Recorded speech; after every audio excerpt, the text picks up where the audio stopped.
کہ کوئی عورت ٹیلی ویژن پر نہیں آئے گی، کوئی عورت نیوز نہیں پڑھے گی، خبریں نہیں پڑھے گی، وقفوں کے اندر، مشہوریوں کے اندر کسی عورت کی تصویر نہیں دکھائی جائے گی۔ یہ کیوں نہیں کہا جاتا؟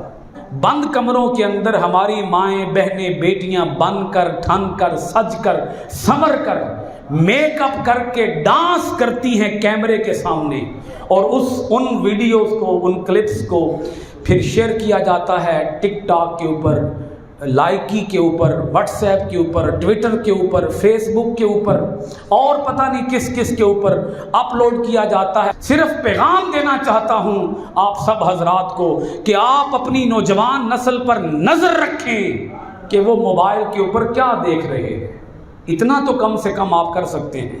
کہ یہ بھی نہیں ہو سکتا۔ اگر یہ آپ سے نہیں ہو سکتا، اور اگر آپ کی نسل، آپ کی اولاد گمراہ ہو گئی، تو جتنا عذاب اس نوجوان نسل کے اوپر ہوگا، اتنا ہی عذاب پھر اس نوجوان نسل کے والدین کے اوپر بھی ہوگا، ماں باپ کے اوپر بھی ہوگا، کیونکہ گمراہ کرنے میں انہوں نے بھی کوئی کسر باقی نہیں چھوڑی۔ ہر چیز پرووائڈ کی ہے، انٹرنیٹ پرووائڈ کیا ہے، موبائل فون پرووائڈ کیا ہے، اور پھر انہیں تنہائی میں موقع دیا ہے کہ جو مرضی ہے بیٹھ کے دیکھ دے رہو، تے سن دے رہو، تے تک دے رہو، تے اپنا ایمان خراب کر دے رہو۔